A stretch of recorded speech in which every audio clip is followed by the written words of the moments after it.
Welcome to the Rick Dollar Show podcast. Here's a guy who thought those voices in his head sounded familiar. Your host, Rick Dollar. I got to sit down with Tyler Griffith a couple of days ago, and this is how that went. Rick Dollar here for the Rick Dollar Show podcast. And if you can't get us on any of our 30 affiliates across the U.S. and Canada, man, just jump on iHeartRadio, Spotify, Apple Podcast, Amazon Music. You know, Tyler, we're at all the parties, dude. Awesome. That's the way I like to be. Exactly. Hey, my guest this week is Mr. Tyler Griffith. Tyler, how are things in your world? Things are kind of crazy, actually. Yeah, it's been an exciting year for me. Yeah, did you get your flu shot before you went to Prague? I did not, and I did suffer a little bit from that. Pick something up along the way to remember it by. Yeah, I got you, man. I'll tell you, getting on an airplane these days is just freaking crazy, and it's scary, you know? It is. Yeah, it is. It is. This song you got, Please Stay, man. This is a nice little tune here, pal. I mean, that's not bad for kicking your first one out there, man. I appreciate it. Yeah, I'm very, very proud of how it turned out, and very gracious for everyone that's been a part of it, really. Oh, yeah. I mean, you can tell, you know, this is like a labor of love for you. You and I were just talking, you know, a few moments ago about ETSU and when I used to host the Pick and Port show in Kingsport and in Bristol. And, you know, I knew your face from somewhere one day when I don't know, I was flipping through social media or something, and there you were, and I was like, man, I know this cat. I just cannot place him. And you know, how many different times did you play with the ETSU bunch, say in Kingsport or Bristol, you think? Oh, I have no idea. Definitely a handful of times. I played. There was a couple school bands that I was a part of. I was pretty lucky to have Adam Steffi as a teacher when I was there. Oh my gosh, that's a loaded deal right there, isn't it? Yeah, man, that was one of the drawing factors for me. That's for sure. I mean, go get lessons from Adam Steffi and White Rice. It was wow. It was like a dream come true. You know, you're just like, you must be living right or something, is all I can say.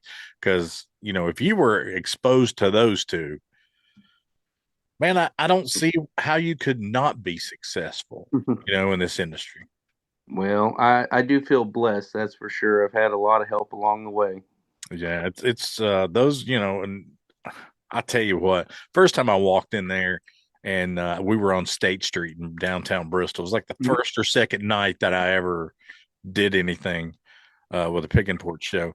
Man, you know, Steffi came up there, and he's, you know, had that booming voice, and he could just wear it out. I loved everything that he's ever done. I mean, it was an incredible experience for me. I was lucky enough to be in a couple bands that he led.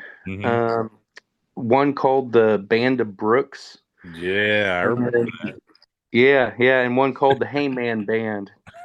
I must have been gone that week. I don't know. It was a David Grisman cover band. We did that's cool. David Grisman songs. Yeah, nothing wrong with that, man. And man, it was great. I remember going out there, and in fact, I think there's a couple links on YouTube someone recorded out there that every once in a while will pop up, and it's a cool memory, that's for sure. It is, man. I'm telling you. You know, the guys at ETSU were a huge part of what we did, and a couple of different opportunities that we had, you know, with putting some scholarships out there. That meant a whole lot. And I think that just kind of made me who I am in a lot of different respects, because now I'm just, you know, a junkie. That's just the way it works. And I'm sure that you're feeling the same thing, because, you know, you're out there with those cats running around in the Tri-Cities area. I tell you what, bluegrass, the best way to put it, it's like a terminal disease. Once it gets in you, you've got it till the day you die. But Um, it's not a bad disease to have. no, it's not. Did you guys were pushed more with the classics, with the with the older stuff? And a lot of times, we were exposed to, guys like Ralph too, and Dr. Mhm. Ralph and people like that. And it made a huge mark on a lot of people that were volunteers for what we did. But I can only imagine, being younger and soaking that stuff up like a sponge. I mean, it would be hard not to want to do that for a living. Oh, it gets in your blood. Mm. I've been fortunate to be around it since I was very young. Mm-hmm. And yeah, That yeah. was going to be my next question, by the way. So Oh yeah. who did that to you? Well, I was in a family band. My mother had a Oh, band.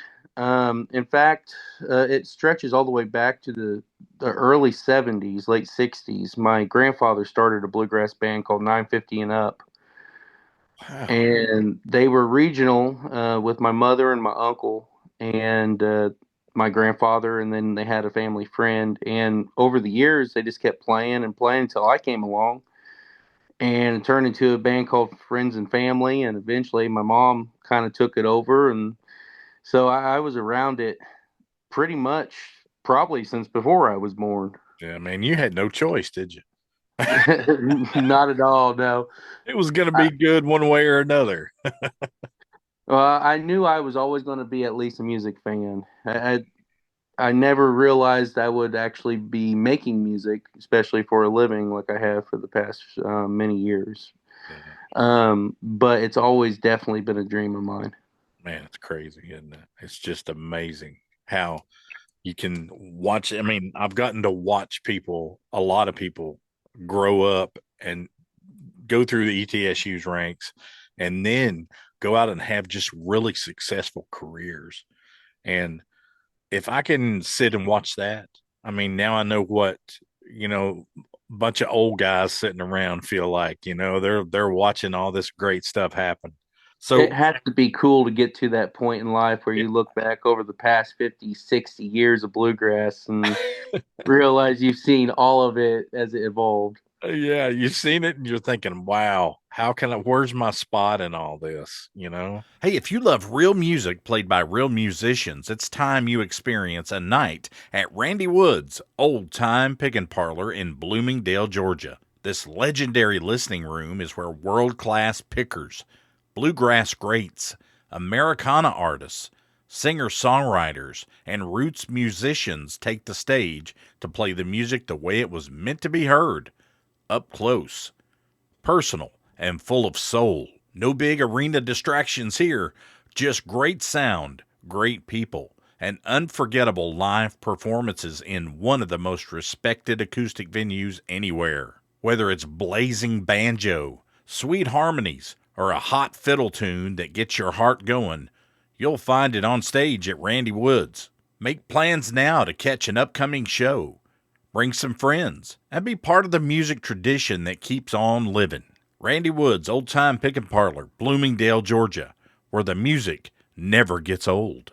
Check upcoming performances and ticket info online, and we'll see you at the Pickin' Parlor. And now back to more fun. So Exactly. yeah, so what do you think where do you think your spot is in all this? I mean, Man, that is a difficult question. So I've been a side guy for many years. Bass player mostly. yeah, Um, is what everyone kind of knows me as. And I like to say I tinker on all the other instruments. Um, but I don't really know how to answer that, besides just being me. And I've been more of a witness to some really cool things in bluegrass than actually laying the road work for it. yeah. Which I've always kind of felt like is kind of the coolest, front row seat you can have. Oh, no doubt about it. And I couldn't have said that better myself, let me tell you. So what happened with Please Stay? How did this all come about? Where did the idea come from? And kind of let us in on that.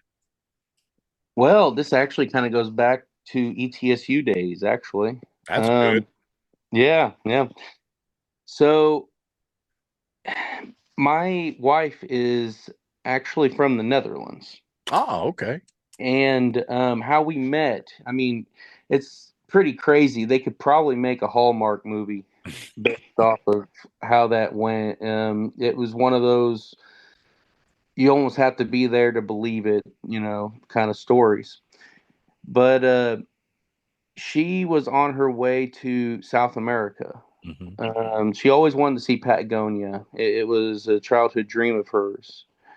And things finally worked out in her life to where she wasn't tied down. She, quit her job. She sold her house, saved a bunch of money, and decided she was going to go to South America. Wow. And she was actually at a bluegrass festival in Sweden called the Grena Bluegrass Festival. And her best friend happened to be at this festival as well. And they realized on that day that they had their plane tickets booked to Atlanta on the same day. Oh, wow. And so they both kind of realized, hey, we're both going to be in the States at the same time. It's kind of ridiculous if we don't go to a bluegrass function of some sort. And so they did some research and they found out that Bristol Rhythm and Roots was happening. Oh, wow. And so Ninka, my wife, she decided to go ahead and prolong her ticket to go to Rhythm and Roots. And it was just for like a weekend or so. So And now we know where Tyler picks up his women. well, not quite. I was on the road with Michael Cleveland and Flamekeeper at the Oh, time. wow. And so I was who knows where else in the country, but I was probably as far away from Bristol as possible when they went. I can imagine. But what's crazy is my birthday landed while she was still here. Hmm. And I had a roommate that also went to ETSU, Owen Schinkel, Hmm. which actually I play in a European-based band with him and his wife. It's three married couples. Another crazy story. But at the time, we were roommates, and he knew Ninka from the bluegrass scene back in Europe. Hmm. And we decided to have a pickin' party, as students like to do. Sure. And she got invited to that, and it was a crazy party. I mean, we had like 300 people show up Oh, from where I don't know. We had people like saying they heard like on the internet that we were having a pickin' party. We had jams everywhere in this small house. We had them outside, we had them up the street. It was wild. And at the end of the night, everyone had pretty much left, except for her. She was still there, and we got talking. And as you know, one thing leads to another. And I convinced her to stay a couple times. Um, she kept saying she was going to go to Patagonia. That was her goal. And by the third time of me asking her to stay, she's like, well, if you really want me to stay that bad, why don't you write me a song? whoa. So I sat down and I wrote Please Stay that night and I played it for her. And let's just put it this way, it worked. Later on, here we are married. There you go, man. Amazing story. I'm telling you. Well, I think, yeah. So this song kind of, just led you to the rest of your life. Yes, it was definitely a turning point in my life for sure. It opened up a door that I went after. That's amazing. Well, cool.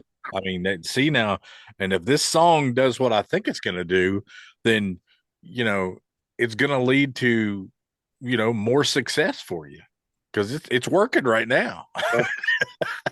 Thank you. Yeah, I hope it does. But if it doesn't, it's kind of a cool little testimony, part of my history. Yeah, you got the girl, so hey, it's all that matters, Down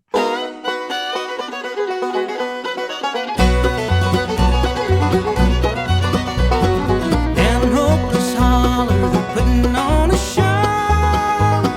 Gonna be a big time and everybody go. Picking and singing all your favorite songs. Down in Hopeless Holler, won't you come along? Down in Hopeless Holler, won't you come along? Hopeless Holler. Hopeless Holler Trading Company, where one style fits all. Don't forget to subscribe to the Rick Dollar Show podcast. Now, what were you doing with Michael Cleveland? I played with Mike for about 8 years. Oh, no kidding. Yeah, I played bass with him. He is something else, man. I love this cat. Mike is one of the most incredible musicians I've ever met. But and I'll give you that. That is so true about Michael Cleveland. But he has this heart of gold. And if he can play somewhere, I mean, just pick or whatever, man, he's good to go. He doesn't care about anything else, and I'm good with that. Man, I could tell you the stories about when there was so many festivals that we went to while I was with him. And Mike is just one of those guys that if he can jam, he will. And man, the doors that guy opens up, because of him, I can say I've got to play with a lot of people I wouldn't be able to elsewise. And with him, he's always so humble about his craft. I know, man. I was around him repetitiously at the Pigeon Forge Bluegrass Festival for about 3 years there. And, it was never weird or anything like that. This cat knew what he was going to do before he even got on stage. And he knows up here. And I think those other guys, man, they just don't have any other choice. They just got to follow him if you can. If you're playing with Michael, he pulls you along. Let's put it that way. Man. And he's such a wealth of knowledge. Yeah. He has studied all the great fiddle players, and you can really hear it in his playing. You can hear like where he has taken this bit and that bit and this bit from way over there and mashed it all together and kind of created his own style. Yeah. Now, when he started playing with Jason Carter, and they were working on that I think it was the first record they worked on, I started hearing things, here and there. And I'd be like, wow, to be a fly on the wall, this two tremendous fiddle players getting together, doing what they do. And it's just a craft that they have. And those two, I mean, they just know each other front and back, dude. I mean, you already know this. I don't know why I'm even telling you this, but but it was amazing for me just to be able to see him do what he does. And and think, wow, oh man, he's got it totally under control. I mean, it was amazing. Well, and honestly, he's been a huge inspiration for me. Oh, yeah. Just the level of craft that he brings, that's what I've kind of aspired to, and I probably always will, is to get to that level of musicianship. Not only that, just as you were saying, like the wealth of knowledge. Oh, man. He's just a razor blade, son. I mean, he knows where he's going and what he's going to do. I don't know how, but he just knows. Oh, yeah. God bless the amount of music that cat has showed me, I mean, and I can only imagine how much that, that's just the tip of the iceberg. I can imagine, man, to be a fly on the wall just watching you guys get together jamming, But, that's how I saw some footage, I guess a few years back, when he was like 11 or 12, and somebody was trying to interview him and find out things about him, because he was relatively, new at the time. But he's like, I just want to jam. I just want to play. I just go there and find the guys that are playing and see if they'll let me pick with them. Mm-hmm. That's as humble, but as smart as you're ever going to be in this business. and humble is the big word, because we already know he's smart, Wow. So where do you think you're going to go from here, man? I mean, you've had these amazing teachers. You've been around people that are just crazy good. And, I don't know. What do you want to do with this? Well, I have most of album recorded right now. Wow. So I'll be dropping singles like as the year progresses. Mm-hmm.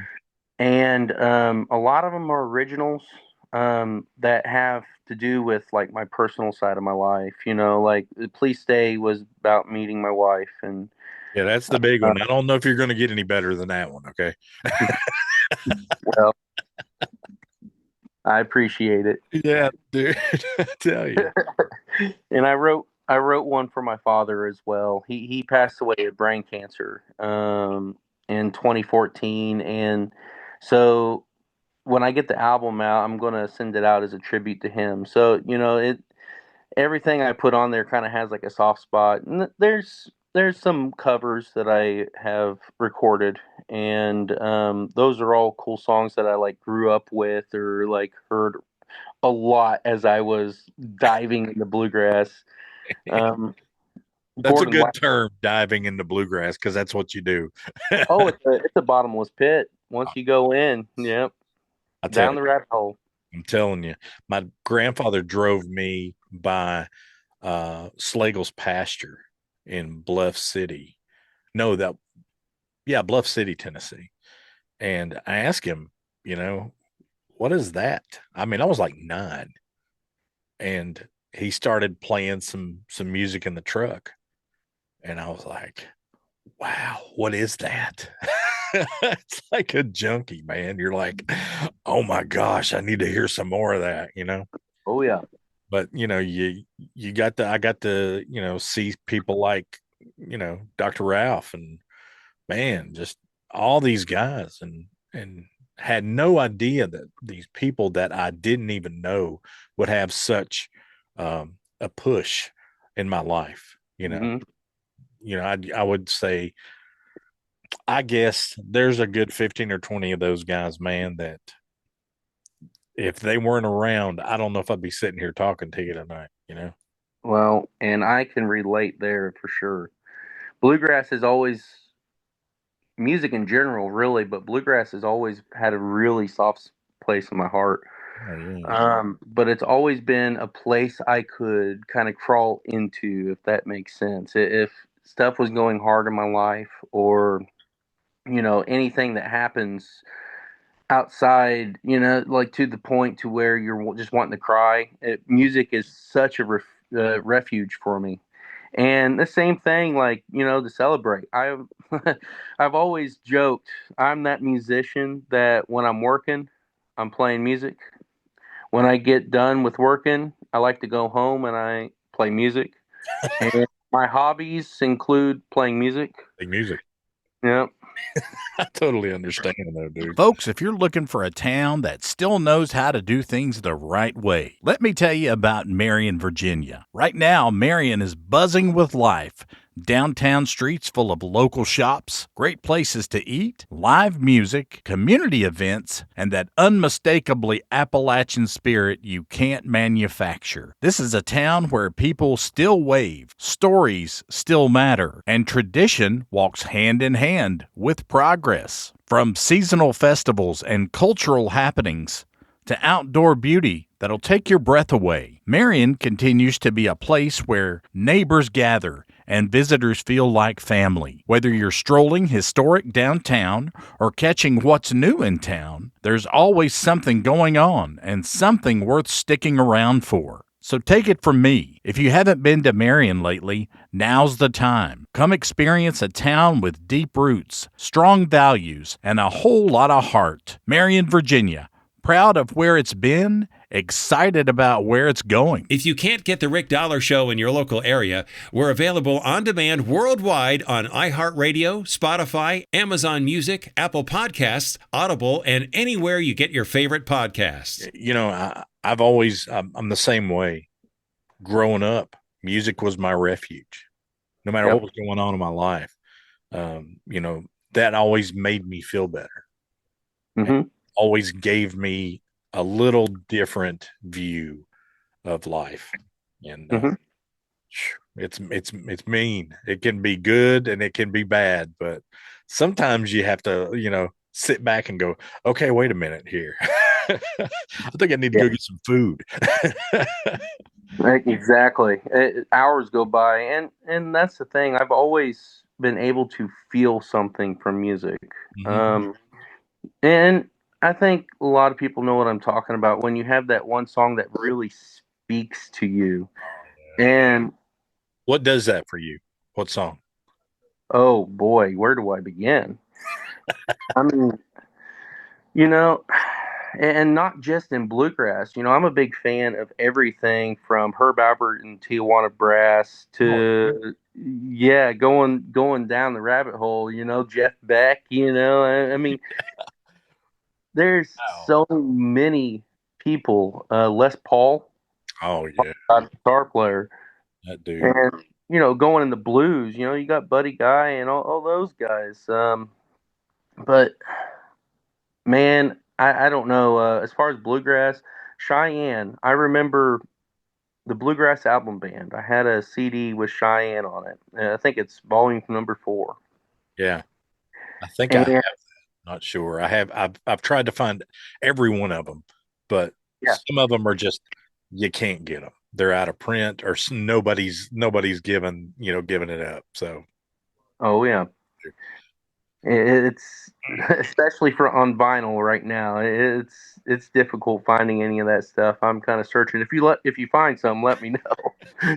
I've got some stuff that I can't get to it right now, but I will. I'll call you up one day and we'll talk about that, because I got some stuff you might be interested in, but I don't know if I'm going to let go of it or not, though, man.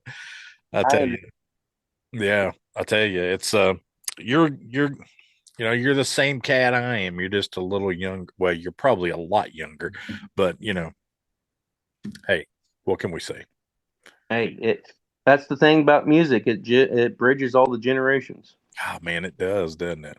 It sure does. All right, what's the album going to be called, or do you have that in between your gray matter there? Well, right now, what I'm leaning towards is titling it off of the song I wrote for my dad. Oh man, it's called "Slip Away." Oh my gosh, I got to write that down because I'm gonna be looking for that one. Wow. But as far as to answer your question about what's next, I'm not really 100% sure. I know I have that band called King Springs Road that ironically started with my roommates from ETSU. Wow. On King Springs Road in Johnson City. Where is that in Johnson City? Is that like where everybody used to live that went to the ETSU there? There was a few of us that kind of lived in that area. It's over by downtown, but it's at that time I had a house there with Max Silverstein and Owen Schinkel. Oh my gosh. And across the street, Josh Mead, Thomas Castle, and Diggs had a house. So there was a bunch of music happening there. You still talk to Max? Oh yeah, all the time. We used to call him Seinfeld. Did you guys used to call him that? No. 'Cause he looked like him, and we would just give him a hard time, you know. Oh I man. unsee that now. Yeah, now, yeah. If you say something, he's gonna know where it came from. That's great. God, you were talking $1, weren't you? Talk about a good fiddle player. Oh man, that dude he's unreal. He I is. mean, I've never run across a bad musician that came out of the ETSU program. I don't care what you say. You guys were, you got it all. You got it from the beginning to the end, and you got exposed to people that were ungodly talented. I mean, it's just unreal.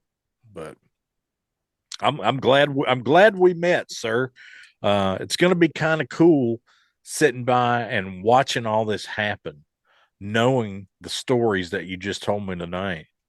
I'm going to be thinking about Michael Cleveland. I'm going to be thinking about, kids from ETSU that I haven't seen in forever.